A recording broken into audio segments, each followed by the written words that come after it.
welcome to the Dangerously Calm podcast. I'm excited to be here again with Phil Weber, who you're going to learn a lot about his background and his amazing stories and things that he's done over his career at NASA. But it's funny, Phil, I was just talking to people a little bit ago about it.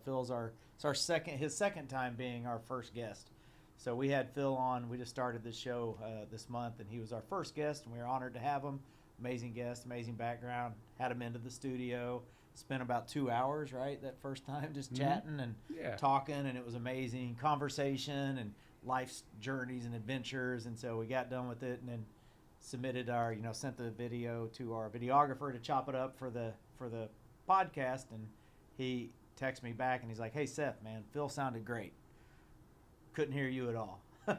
So the audio wasn't working. So 2 hours of practice, I guess it was, and so now we're getting to do this again. Part of the learning of starting a show, but really excited to have you on here, Phil, and just learn about your amazing background, the things you've done at NASA and outside of NASA, and help you, or you can share some stories, and I think with people out there that will resonate and land and maybe inspire and motivate them to just kind of persevere and carry on. And so I'll turn it over to you here in just a minute and talk about what you've done at NASA, all the different hats that you've done, your experiences there, what got you into it, and I know people are always fascinated by just what a day in the life is like, especially launch, which we just had Artemis, right? And so we'll be able to talk about how that was and how you handled that kind of stress, making those decisions with the world watching at times. So I'll turn it over and just say, kind of what retired as the launch project engineer, right? That was the title, and you'll tell us a little bit about what that was. But just tell me kind of what got you into wanting to work in with NASA or in that, and then kind of your career trajectory, and we'll chat about that. Sure. Go ahead. Okay. Thanks, Seth, and thanks, Chelsea, for inviting me back. I enjoy it. I grew up in Montana on a small farm up in the northeast corner of Montana. I went to school at Montana State and got a degree in mechanical engineering. Okay. And 2 weeks after I graduated, I walked inside the vehicle assembly building at NASA. That's the big Kennedy's, building where they assemble all it is our cathedral, right? Yeah, it was iconic. built for Apollo 7. So what took you there? Just you said 2 weeks later. Was it a trip or a visit or? No, I got a job. Wow. What I did was I came down in March to Florida for spring break, to Cocoa Beach, and with about a half a dozen of my friends from college, we all flew down and piled into one single hotel room, and basically we're enjoying Florida for spring break. And I was sitting on the beach with my cut-off blue jean shorts, which I didn't know weren't in style. I don't know if you see those in the spring breakers today, but I still rock the cut-off. Reading the newspaper with a cooler full of beer next to me on the beach in a lawn chair, and there was a full-page ad that they were hiring at the Space Center. So this is so long ago. There was no phone in the hotel room. I walked down to the corner and put a dime in the payphone and called the number. Back when it was a dime. It was a quarter in my days. This was like 1985, right? Yeah. And they said, "Yeah, come on out." I said, "Well, my interview suit is up in Bozeman, Montana. I'm down here on spring break. All I got is blue jeans and T-shirts and tennis shoes." And they said, "That's what everybody wears out here anyway. Come on out." Which is fascinating. Yeah. I was like, okay. So I borrowed the rental car and ran out there. And I spent the afternoon and drove around and met with, I think, 6 different supervisors. What had happened was the contract had turned over at the Space Center for processing the space shuttles. When they started flying shuttles in 1981, it was the original prime contractors, the designers, that did the actual floor work in assembling and testing and launching the shuttles. And that's expensive because design engineers are a higher salary grade, right? And the companies that did that work, have higher overheads and that sort of thing. So they competed it, and Lockheed had won that contract to process and launch the shuttles and to recover them after the missions. And I think their assumption was that a whole bunch of companies or a whole bunch of employees would just switch badges and keep doing the same job. Right. But the benefits, you win a contract because the price is lower, and so the benefits weren't as good and the salaries weren't as high. And so a lot of the companies from like Rockwell and Martin Marietta and Thiokol didn't want to switch. They said, we'll go back and work on something else for the parent company. So they needed engineers bad. They had openings for 300 engineers. Oh, because when I was down big hiring. Yeah, I was down there in March, and anyway, I met with a half a dozen supervisors and got like 5 job offers that afternoon. Wow. Wearing my, And this was 80, what year? 85. 85, okay. Yeah. So I said, I got to go back and finish my degree. This was in I'll March. be back. Right. So they said, all right, when do you graduate? June 15th. Okay, your start date's July 1st. Yeah. So got 2 weeks to get Come done with ready to school, roll. get your diploma, and get in Yeah. the car and drive down there and Yeah. start. Right. Because Okay. they needed help. And Yeah. it worked really well. So that's how it started. And that was right before I worked on the Challenger Right. disaster that happened in January of '86, and I'll talk about that in a little Yeah, bit. we'll But get to that for sure. worked at NASA so I started with Lockheed. After a couple of years after Challenger, I switched over to NASA and became civil servant. There's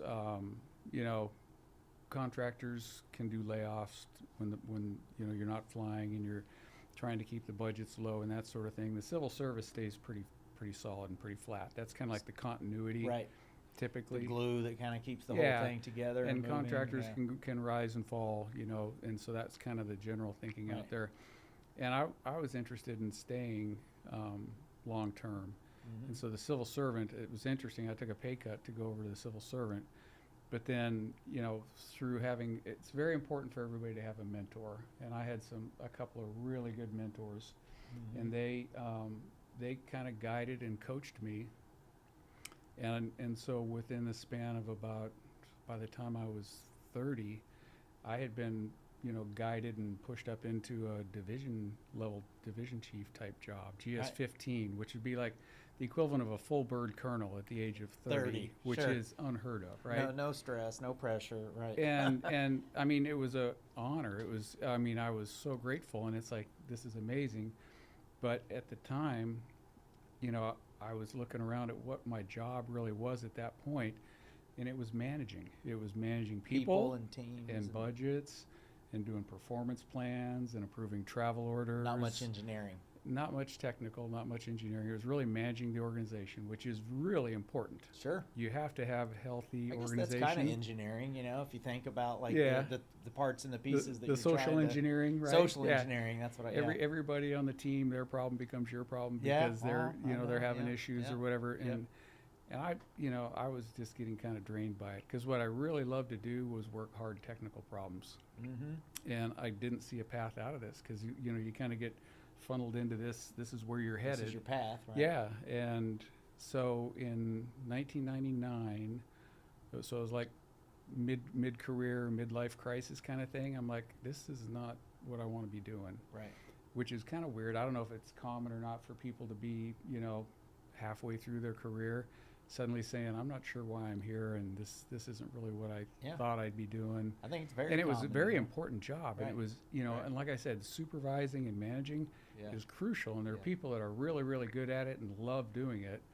Yeah. It just wasn't like fulfilling Yeah. for me. I think I see a lot of that sometimes in all industry, but when you have somebody that's really good at just their job or whatever they're doing, they're excelling, and then somebody sees you as this person's a leader or manager and let's put them over here, and Yeah. and it's a compliment, it's a promotion. Oh yeah, it's such a good they're moving thing. you up They're because moving they you have up, confidence in you. and they're putting you on a path that isn't what maybe you eventually come to find out, Right. maybe I don't love this, or it's not what Yeah. I want to be back over on the technical. And so if there's people watching out there and you're like mid-career or midlife and you're like, am I doing the right thing, am I what path am I on, and we'll talk about it as a part of your story. And even my story, I still don't know, right? I have an idea and I'm hoping, but that's kind of becomes the fun. And Yeah. but you can wind up in spots in life that were because of a good thing, but just because it was a good thing doesn't mean that's where you have to stay.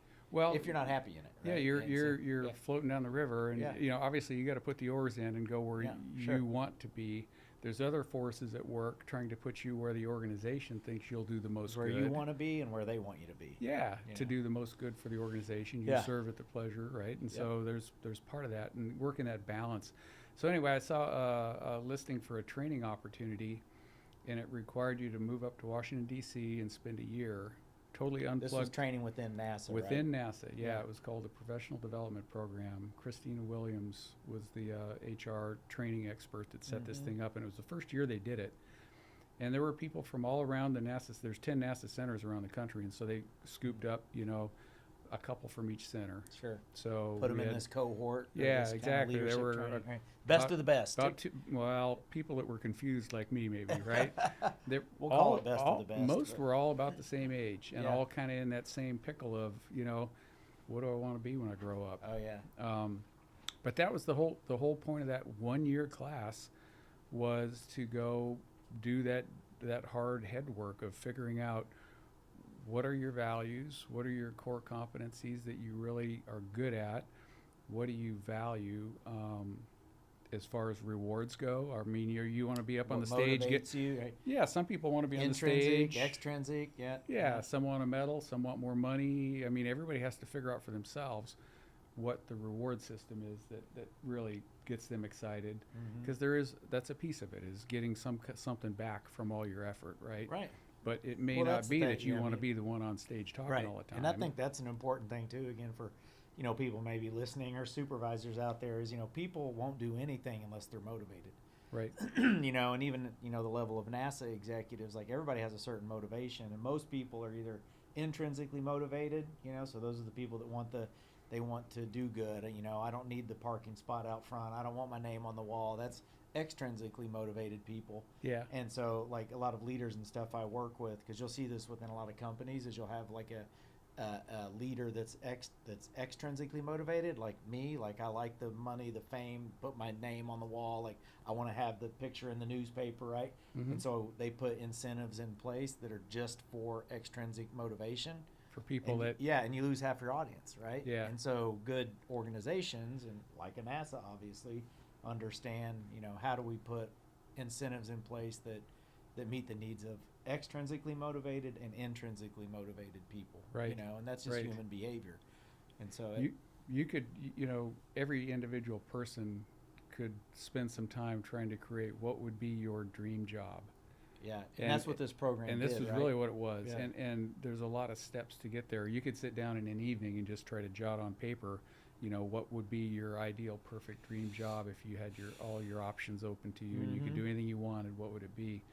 But this was a real methodical, and there was a lot of external training we went and did, and we went up to Capitol Hill and met with Congress and went to the White House. We did a lot of stuff, right? Seeing how Sure. the government works. So there was a lot of, kind of extraneous training, but the core of it was, at the end of the year, you were supposed to have what we call in NASA a PD, a position description, that said, this is the core job that I really want to do. Yeah. And And it wasn't an existing job, right? No. This was, you were creating. sometimes, depending on what you come up with, it could be a could be. pretty near fit to something. Right. But in my case, there really wasn't a job, Title out for there. that. Yeah, they kind of had to make up a job title. Right. But I was fortunate when I came back. It took about a year to find one of the directors that said, "Yeah, we'll give that a shot. We'll try to do Because that." then you had And to come back and kind of sell that position. Yeah. Right. yeah, for you somebody got who's you gonna got to fund convince it. someone. Yeah. Because if you just look at the advertisings for job openings, those are all, they're coming up with their round holes to Right. put round pegs in, and you show up with a triangle shaped one, and they're like, "Well, that doesn't fit any of the openings we have." Especially with a bunch of engineers, Right, and you will Yeah. comply with our process of how Right. to go fill out an application and do all this. So, anyway, yeah, he went along. Tip Talone was the guy's name. He was the Apollo Saturn V guy. Ended up being one of my best mentors and good friends. Still stay in touch with him today. But he said, "We'll give it a shot." And he says, if a month or two goes by and it doesn't work out, I'll kick you to the curb. So don't worry. Right. Yeah. Yeah. But it ended up being, after that, I had probably 4 successive bosses after Tip that all said, "This really works good. We needed something like this in our organization." What it was I don't manage budgets, Right. and I don't manage a bunch of people. I'm not a supervisor, but I will work really hard technical problems that seem nearly impossible, and I will give the boss advice Right. and be honest, brutally honest. Yep. And the boss will decide what the boss decides. But I'm going to give them the But I will tell him transparent what I advice. think. Yeah. And to me, that was one of the big core values that I needed, was to have a boss above me that would listen to my advice and take it seriously and factor it into their decision making. Right. And then you're like an advisor, a trusted Yeah. advisor, right? Yeah. Being in the inner circle. And that's of what I people love that are gonna be about, listened to. getting to meet and work with people like you, because again, the advice you're giving is life or death, millions and billions. I mean, it's a decisions within the agency. You know, like and that's one of the things I've loved about being able to work within people at NASA, just how intentional and deliberate people are about everything they do, right? Yeah. Because of the stakes, and it's just nothing is really kind of half-assed and loosey-goosey, and it's like, you know, Right. so being able to have a person that says, like, my job is to do the hard work, you know, explore the things, and I'm going to give the output's going to be, I'm going to give you a very straightforward advice, Yeah. right? With I'm not going to try to make it sound like you like it, or Not, what not a yes man. Not right. going to tell no, you what no you want to bias. hear. I don't care if you look at me like I'm sideways and be like, I'm just, here it is, right? But then Right. being able to have a supervisor that knows how to receive that, right? Yeah. And then make decisions like just that, because there's a lot of stuff that goes on out there in the world with this, you know, most people, it's just this like topical surface level, and that's where a lot of mistakes and stuff happen, right? So, that was awesome. So you got the created this position. You're working. Yeah, I got to do it. Got a good mentor, and and then you're kind of walk me through some of the where you're at now in this stage in your career. You know what's going on. It's the challenges. equivalent of being a chief engineer, Uh-huh. but it works within the program office. And so the way NASA's structured, if you're going to be a chief engineer, you work in the engineering department over where Scott, Colorado is, right? And so all the chief engineers report up to him. And what my bosses wanted was a sharp technical knife in the drawer working for them, because they control the money and the budget, Right. and they ultimately get to make, you know, hard decisions, risk type decisions.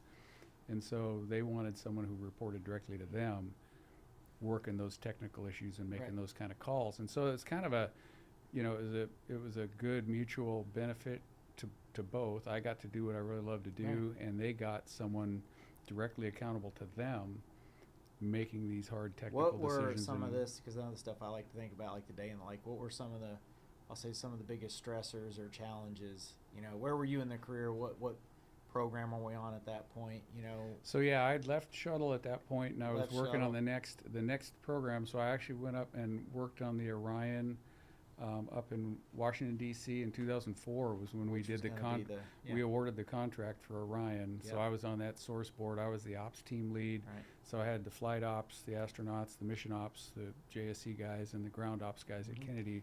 And all on Orion, for people that may not know, Orion right, capsule is the is- capsule that the astronauts are in. just flew around the That's moon. the Orion is, you know, a lot of people will use the term shuttle for everything, you know, Yeah. and you know, it's not a shuttle. This is, you know, Yeah. a capsule. Lunar capsule. Lunar capsule. And so Yep. that's when you watch the launch and they go up. That's the little thing that you saw land back. Little in the- gumdrop shaped thing Yep, that they ride that's in. Yep. Orion. So he was Yeah, bringing so that worked to on life. worked on that. Yeah, starting in 2004, and then Constellation was the program at that time. The administrator Mike Griffin came in, structured an architecture that would serve both the International Space Station and go do lunar landings and colonization as well. That got canceled in 2011.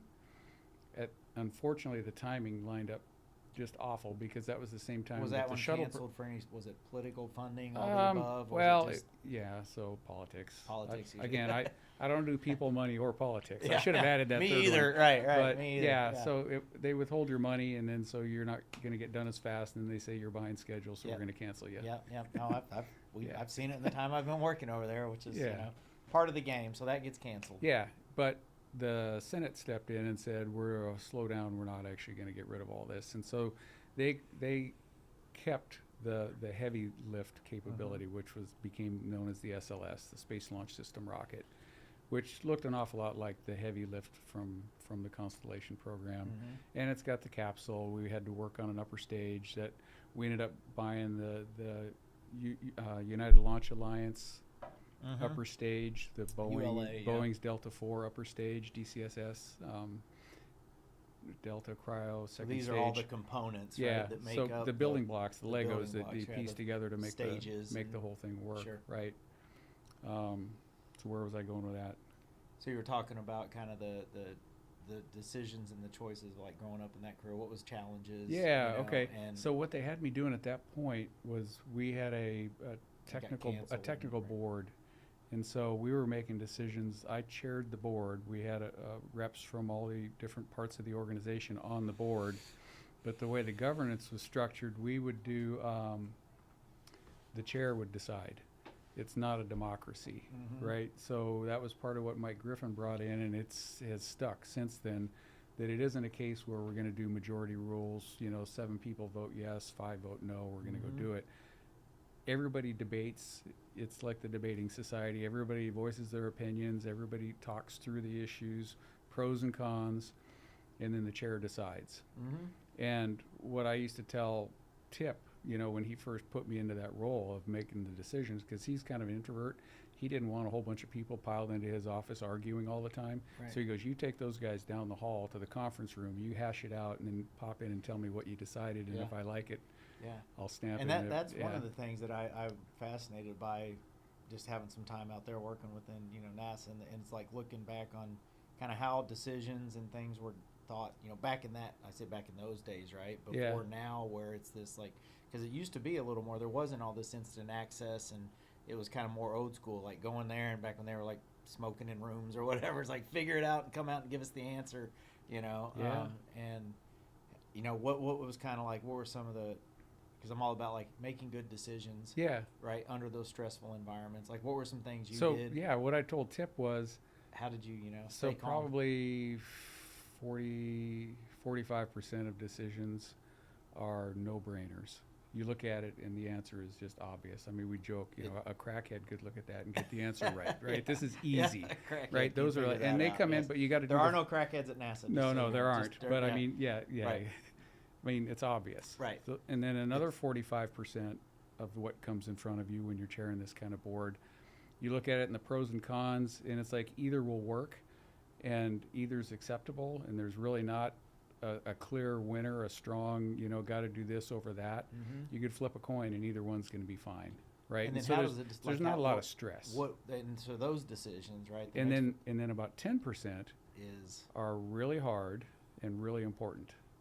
And that's where you earn your salary, right? Because it's not the ones that are no-brainers, and it's not the ones that are 6 of one, half dozen of another. You can't go wrong with either. It's preference. It's that 10% that not everybody's going to think through all the subtle nuances and the potential downstream consequences and how it affects other organizations, and all the dynamics that go into that kind of decision making. Right. And so it's that 10% of the things that come before you, the traffic that comes to the board.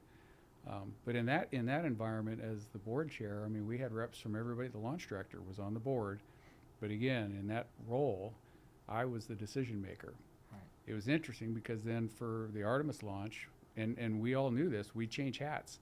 Charlie Blackwell Thompson is the launch director, and she is at the top of the pyramid of the control of the launch. Right. And that includes everybody. Yeah. Right. Not just us here at Kennedy, but everybody across the country that's supporting the launch. Charlie is in charge, right? There's no, I love that. No Charlie's fuzz on in it. Charge, yeah, Charles in charge. Yeah. Anyway, so you want me to run through a little bit of that Artemis? Yeah, I would say Artemis one thing piece? I wanted to just kind of, again, thinking through, because I love what you were talking about, like, because I'm all about decisions, right? And this mental fitness and stuff, dangerously calm, is people that know how to make good decisions under stress, right? Yeah. And so, like, just with you personally, and then I want to talk about Artemis, and then, again, some of the challenges and things that you've had to overcome with this career, right? But in that moment, like, and I think when we met last time, I asked, like, when you're there and you're presented with this that 10% decision, right? What do you lean on? Is it data or gut? Data. Yeah. 100%. Data, right? That was fascinating to me when you said that, because I was talking about like making facts and data. Right. Facts and data, and there's a time and a place, because a lot of people always trust your gut. Well, sometimes don't, right? No. And it's fascinating to hear, talk a little bit about just that, like where your gut may, but the facts and the data say this is the decision. Yeah, you can think, well, it would probably be all right, but in the heat of the moment, that's a big piece of it. Is you don't ever want to get launch fever, where you just really want to go. Gotta go. We've got to do this. Everybody's here. Everybody's watching. The press is here. We've scrubbed 2 times. Yeah, and the pressure, right? Yeah. And so you don't ever want to get launch fever, and so you revert back to, we've got real strict guidelines and rules, and this is the criteria you have to meet. And if you fall outside of that, you can talk about a waiver, but the rationale's got to be really solid, right, to accept that level of risk, because you really want to have all those technical debates in the cool of the day, when everybody's got all the time in the world to pros and cons and think through all the different scenarios. In the heat of the moment, when the clock is ticking and the vehicle's loaded, That's not when you want to do something rash and say, all right, I feel like it's going to be all right. You know, you're never going to do that. Yeah. Even though you may inside be thinking, I know this is probably okay, but we're outside the bounds, so we're going to stop. Yeah. Right? And that's such an amazing, you know, skill set to be able to have that, you know, and that's what, you know, high performing teams know how to do, you know, and they train, whether I'm working with SEAL teams or whoever, you know, or just stay at home moms. You don't have to be, you know, working for NASA to be able to know when to trust your gut and maybe when to, you know, do this thing. It becomes a cultural thing. I mean, in Houston at Mission Control, they have a sign outside the Mission Control room. I think Chris Kraft put it up when he was in charge of MOD, but it says, "In God we trust, all others bring data." Yeah, that's always one of my favorites, right? God we trust, facts and all data, others baby. bring That's data, got to you be know? it. So let's talk about now coming into Artemis, you know, and because that's the one you basically, I say, swan song is the right thing. Retired. Yeah, Artemis 1 the launch of Artemis 1. I really, my goal was to work through flying astronauts to the moon again. That was what I'd been shooting for, but I mean, it kind of outran me a little bit. Things take a little longer. You know, you run into problems that you didn't expect, and you got to do it right. Yeah, right. For something that hopefully they used to say in the military, right? There's two ways to do things: the right way or again. Right? Yeah, do it again. Yeah. God knows what I'm talking about, right? Yeah. And it's just that repetition to recondition, and things may not happen on my timing, right? Right. But it's going to be the right timing. Mm-hmm. So Artemis. So working Artemis the goal is to 1, get astronauts flying to the moon. Yeah, my goal was to stay and fly crew, but it didn't work out. I retired after Artemis 1. But so again, I was running the technical board. My boss, the program manager, Mike Bolger at the time, was the program manager.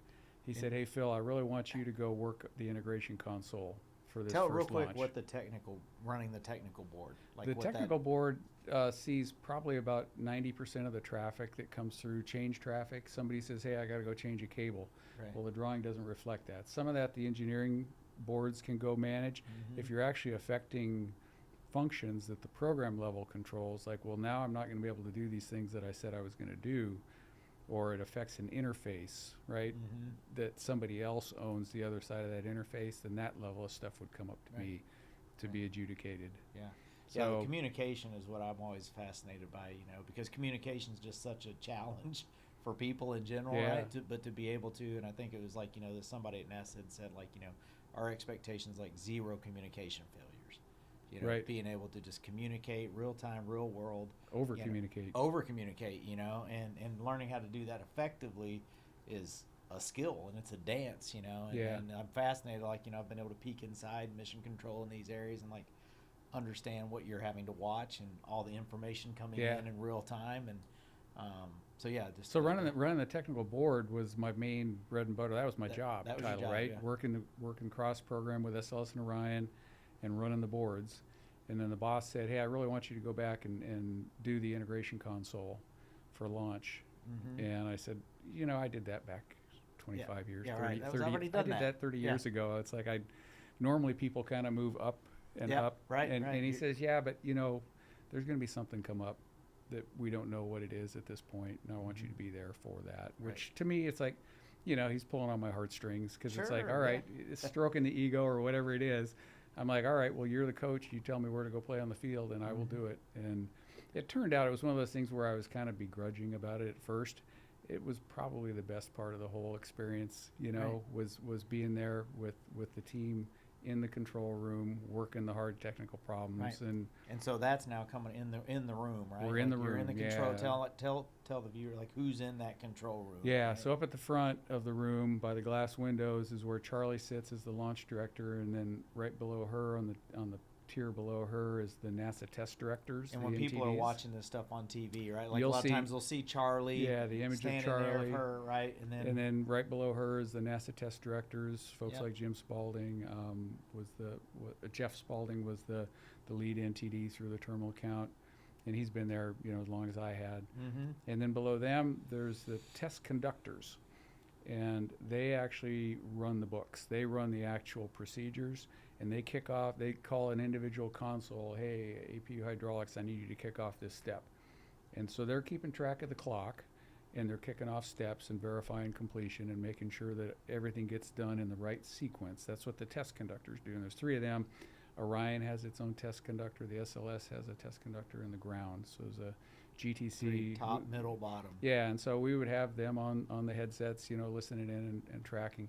And then there's, on the order of about 9 different system consoles where your cryo team sits together, the folks that pick up hazardous gas sensors and APU hydraulics and mechanisms. And so every console has its system expertise that are running their piece of the launch count.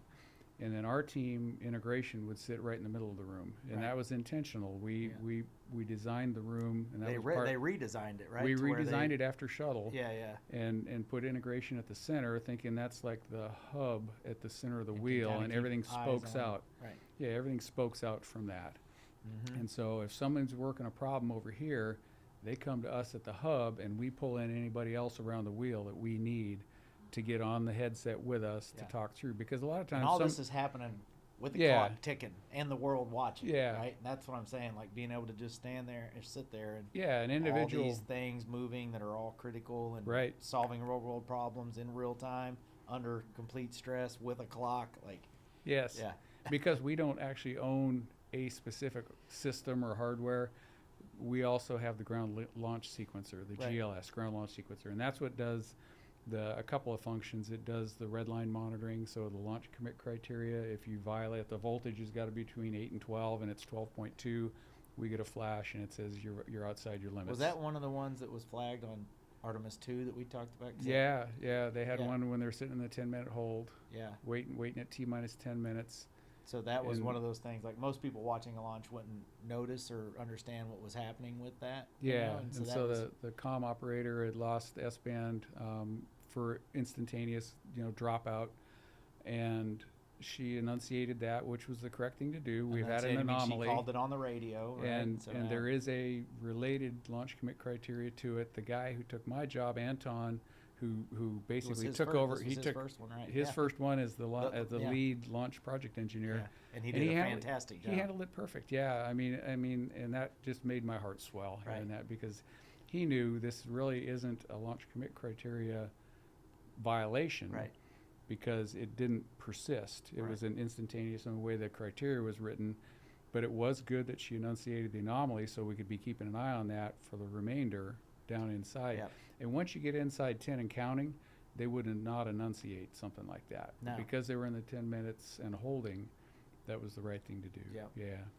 And so, just, kind of finish so, the control and everything set up and we launch have, and making those decisions. There's a network of support outside of the prime room.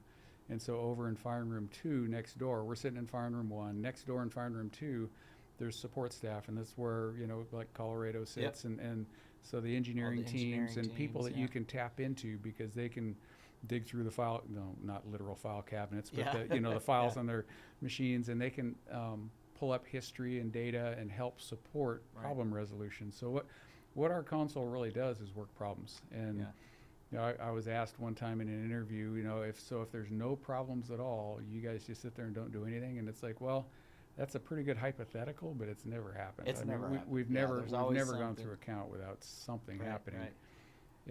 And so once they, because I want to get towards, really talking about some of the things that we chatted with earlier, with some of the challenges and things that you've experienced, right, which has been numerous, but just from a launch day, because I'm always fascinated by everything that has to go down to pull that off, right? And then as when you're in that seat and you're managing and you're seeing the things and you're doing it right, and then it's go and it launches, is there a point in that you finally feel like, okay, the pressure's off. I know, and I know we talked about what happened when you launched the last one, right? Like that kind of with Artemis 1. With Artemis 1, tell them what kind of you experienced. Yeah, so at the integration console, I was the lead, and so I was like the console chief for that group, and our ground rules, and we've trained on it. We run lots of simulated countdowns through the whole cryo loading and through the terminal count in 10 minutes and counting all the way down to T0. We practice.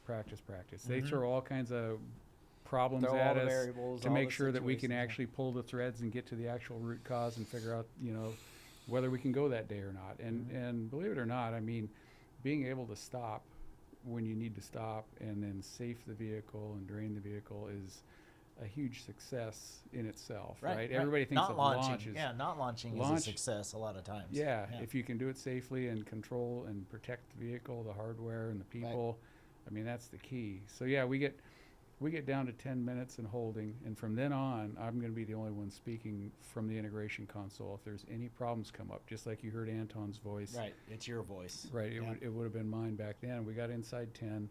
And the way it's structured, you know, there's a whole lot of things happening in the ground launch sequencer where it's got the sequencing and commanding and the feedback automated. We're all watching it.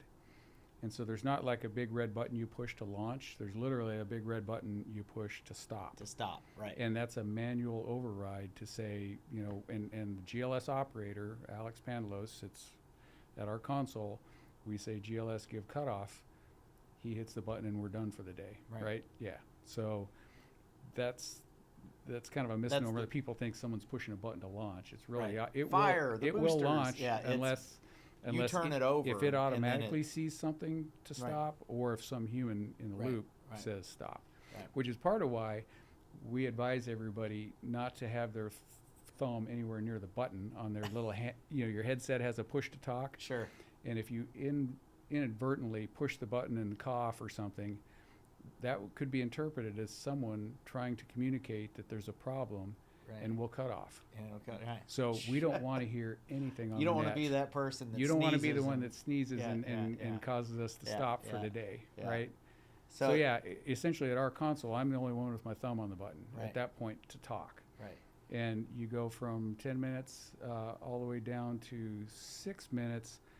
If you have to stop anywhere along that point, you have however much windows remaining to work the problem. Once you get inside 6 minutes, you've pressurized the core stage vehicle. And so from 6 minutes down to a minute and a half, you've got 3 minutes to work any issues that come up. And that's cumulative. So the time you've got to work the problems is compressing. Yeah, you've only got a minute and a half, down to a minute and a half, T minus 1 minute, 30 seconds. You've got 3 minutes to work. Figure it out. Anything. And it can be multiple things coming up, right? You could have 3 or 4 problems simultaneously going on. And then inside a minute 30, going all the way down to T0. To T0, you can stop. If you get down to 33, you can stop and recycle. 33 seconds? There's no time to actually work the problem, but you can call a recycle, go back to 10. 10 minutes, right. And recharge batteries and get another shot at it, potentially, if the window's long enough. How many times can you do that reset? Until you run out of window. Until the launch window closes, which is typically normally we have like a 2 hours. 2 hour window for a lunar shot. Okay, so it's not like after 4, you know, there's no more juice in the batteries to recharge. But so you get all this stuff, right? I mean, this is the things that are going on, right? The decisions, the pressure, the stress, the timing. And there's literally hundreds and hundreds of scenarios of things that can go wrong. Yeah. that you're, you know, and so we know the ones that we're particularly susceptible to that we're going to have up, but then you have to immediately be able to bring up that specific launch commit criteria. If there's any pre-planned contingencies to get you out of it, you know, if there's a way to work through a pre-planned contingency procedure to get yourself through the problem. But yeah, I mean, it's your head swims because there's an infinite number of ways this could go. So I want to talk about, again, what you and I were talking about at the last launch, right? So you got through, and then it launched with Artemis 1, and what Artemis you experienced after it launched. So I didn't realize, and clearly I had spoken to a number of folks afterwards about it, because the associate administrator of NASA at the time told me, he said, you guys are like, you're working feverishly but never breaking a sweat, right? Somehow you guys are just, I mean, and there'd be 3 or 4 of us simultaneously working different problems and just clicking like a well-oiled machine. Yeah. We get all the way down. You get into this flow state. I mean, that's it really is. I mean, things kind of narrow like down, and you're not really hearing anything other than what's in your ear in the headset, and you're seeing the data. And there's a few key things. You got one hand on the laptop, one on the console, ready for whatever's going to come, right? And then for Artemis 1, it was eerily quiet. And, you know, I don't know that time slowed down or sped up or anything like that exactly, but it launched. You know, at T0, we could see on our little displays, and you see the big light outside the windows up front. And I'm like, oh, God, it's gone. All right, it's done. It worked. It worked. And, of course, you got to actually make sure it works Yeah, on the uphill sure, part of sure. it too. But I Right. mean, we got it off the pad. And I reached over to get a drink of water, and my hand was shaking so hard I couldn't pick up my little thermos. Yeah. This little thermos right here, right? And I stood up, and my whole body was like Shaking. Yeah, and Right. it was like, must have been, like you were saying, it's probably adrenaline. It's dump. dope. That's what a lot of, like, when you understand like the mental training and stuff, it's you're training and you get into what you were doing. I mean, in flow state, right? Flow Mhm. state's this like relaxed awareness, kind of hyper vigilant, like solely focused, and you've done a good job of suppressing a lot of the fear that is associated with the job you're doing, right? Right. And then you're doing it whether it's a minute or 10 minutes or an hour or 2 or 3, and with your case, I mean, that's probably a full day, if not, Yeah, I mean, just the day before and the night before, and then Yeah. the mission, is a success by launch. And it kind of, in your mind, there was probably something in there when you had said, like, when this happens or I see that, I can relax or take a breath. Our part's done. Yeah, our part's done, right? And then that's what happens, Yeah. like physiologically, and this is where like the mental fitness stuff comes in, is giving you some tools that, like, because that had happened and your body was just like this all these dopamine and flowing through your body, and it's just like shaking, and I know you're like, I don't feel like I'm having a panic attack, but I just No. can't, and that's where like a mental fitness, like, in that moment, having that, just being able to kind of not freak out by it, which I know you didn't, but regulate Your it, body's right? doing something Your you don't body- understand. Yeah, because that's where, like, if there was another part of your job, I'll say, that required you to have some focus and dexterity, right? If you couldn't get back to that now, like, Right. that's where problems can come in. Like- So having these tools, Like flying an airplane at that point. well, right, Yeah, like, how do I wouldn't have get been good. myself regulated? But Yeah. it was like, you got to kind of like, wow, and so you felt that, and that's again just like understanding. I mean, all the decisions and the stress and the stuff that, I mean, that was launch day, right? But that started years ago. Yeah. In preparation. There's a lot of with build up to it. A lot of build up, and that's what's fascinating for people, that work in this, where it's like your whole life can be committed to this one thing, Mhm. right?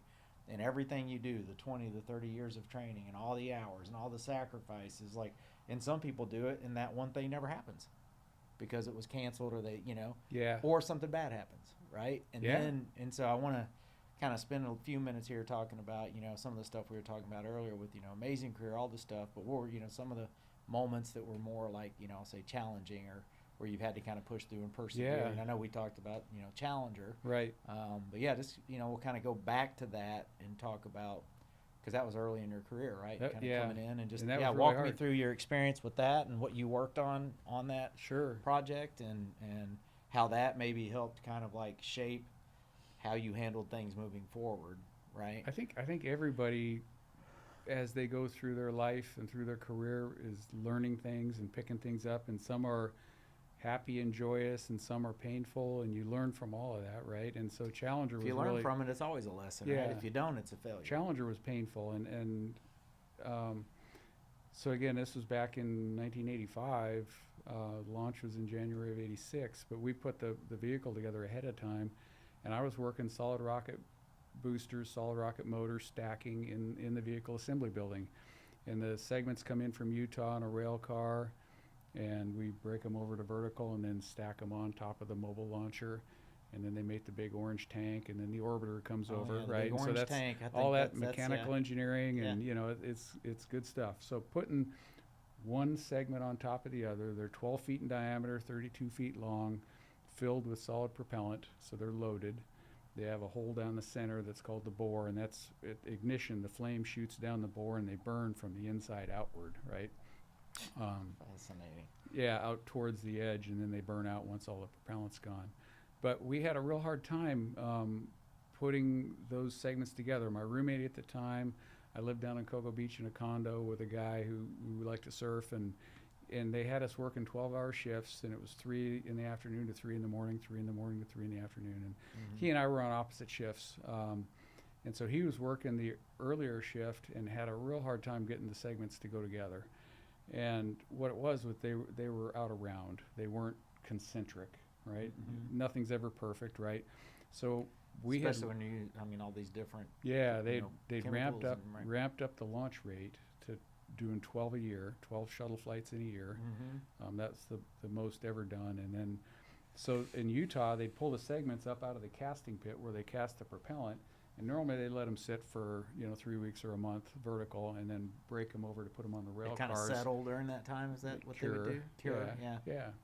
And they did all the analysis and figured out that they didn't really have to sit quite that long, and so they'd put them on the rail cars. They came, and these things would be a little bit egg-shaped because they've been sitting gravity, as they're sitting horizontal, and then we'd pick them up, and they wouldn't bounce back to exactly circular or round. Mm-hmm. And so John had a real hard time getting the segments together because you can't, if they're misaligned and it's coming down, it's not going to, because it basically tang and clevis has to come together, and if you're out here, that's not going to work. You got to get the parts to come together. So they had a piece of equipment, a couple of wooden blocks with a threaded rod, and squeeze it, and then take that off and lift it up and over, and it didn't quite go together. So they brought it down, did that again, measuring, and it was kind of, and looking back at it, it was kind of rudimentary, what we were doing compared to the technology we were able to bring in after Challenger. But anyway, he got it together. I came in the middle of the night, and my job was to do the leak check on it. And so we would just pressurize between the two O-rings, and it was a simple gauge, decay, leak rate. If you lose if anything's leaking. If you lose 1 psi over 10 minutes, that's too high of a leak rate. That was for those O-rings. Zone for those. Yeah, that was the allowable limit, we violated it. And so we failed the leak check, so we reran it, and it failed again. And so I'm on the phone calling out to Utah to the designers. How far from launch was this? So this was probably in July. It would have been probably September or so. I'm thinking, it was probably like in the September time frame. Gotcha. And we launched in January. Right. So we called out to Utah to the designers. We got Huntsville, Marshall Space Flight Center on the phone. We said, here's what we're dealing with. And the guys from Utah said, we had something like that similar, and the O-rings get a little unseated. If you boost up the pressure to like 200 psi and then back it off and then rerun the leak check, it should hold. Right. And so that's what we did. We boosted up the pressure, dropped it off, reran it, and it passed. Nice. But that was not the way the requirements were written for us. And so it violated our design requirements that we had to incorporate into our procedures. So I had to write a material review board, an MRB, which is, it will function. It's not exactly per spec, but it's kind of like a waiver, right? An engineering waiver. And we got all the right signatures on it.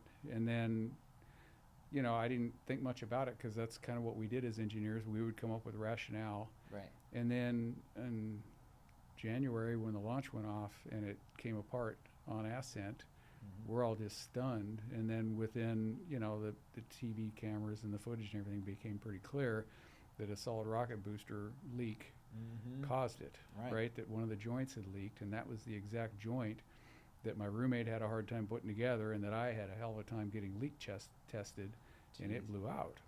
Right? And what we found out, so then, we spent probably a month just couldn't sleep, just total anxiety, like we did this, right? This is our fault. Yeah. And nobody ever wants to go through something like that, ever. No. The Rogers Commission came in and we got interviewed, and they said in actuality that isn't the cause of what caused the leak and the damage that took out the entire shuttle in flight. That that was a problem, but it wasn't the problem that caused the accident. Right. And so they basically cleared us. I got to meet Richard Feynman, and Dr. Feynman, some Dr. smart. Feynman. Yeah, Sally Ride was on the team, and some brilliant people. But they got back to the temperature and the fact that the joint actually moved in the opposite direction of what they thought it moved, and there were, the O-rings. They didn't have a lower limit for the temperature for launch, and so the redesign other variables, for sure. And the redesign was already in work before this had happened, where they would actually lock the joint together. Instead of just being a tang and clevis that could open, they would put a capture feature that locks it together. And so, I think moving forward, that stuck with me, that I wrote that disposition. I mean, literally at that time, we didn't have computers. We hand wrote dispositions, and I wrote that disposition, and my signature was the first one on it, and then I got the other 7 or 8 people to sign on with me that this joint is okay to go launch these 7 astronauts on. And the fact that other people said, it's okay, I personally have a responsibility and accountability, right? Anytime you're giving your signature Right, to agree, signing even off. if it's a verbal over the net or whatever, Right. you need to be thinking long and hard about what are the potential consequences. Right. If we're not really absolutely sure, Mm-hmm. do you really have all the technical basis to hang your hat on that this is going to work, Right. and that you understand exactly what the risk is? Yeah. I mean, it altered the way I looked at things going forward. Just because I call back to Huntsville or Utah and someone says it's okay, Right. I'm still going to think about it and say, I understand your position and I understand what you're telling me. I got to think about it on my own too, Right. right? And Right. and they're the experts. They have sustaining engineering responsibility for the design, but at the same time, I'm putting my signature on it too, and that matters. Sure. So And I think, that's what's, amazing. And again, just so grateful to be able to talk to somebody like you, right? That is, because it's a special kind of person and human that has the ability to be in a position like that, understand the weight, the grade, all, and it could make you gun shy. Right. You could curl up in a corner and say, Yeah. I never want to have anything to do Right. with this anymore. Yeah. Because It- it's scary. Yeah. It really and is. that's the people I'm fascinated by, right? That's the people that are like, yes, let me step in and do it, right? And I understand it, but I'm going to do everything that I can, and I'm going to weigh the options, and I'm going to think through, Yeah. right? And sometimes you do all that, and something Yeah. shitty still happens, right? But then it's how do I step back and learn from that, and allow yourself to also grieve and experience. Like you said, you took like a month, you said, and just like let me just go kind of Yeah. do whatever I need Yeah. to do, right? To just process and but get back to the job, right? Yeah. And what can we learn? We don't quit and everything stops, and I know a lot of the stuff that happened as a result of that is what's allowed us to do what we're doing now, right? Right. And, A lot of corrective actions and, Right. The cultural shifts and not Yeah. just training classes, but actually Yeah. the way people think about things, Yeah. inherently in the organization and the way we discuss things in meetings. And yeah, you set the tone for how we're going to be better yeah. going And forward. that's the thing that I love the most about working with NASA and the culture and the everybody over there from day one to day, how they just care. They care about what they're doing.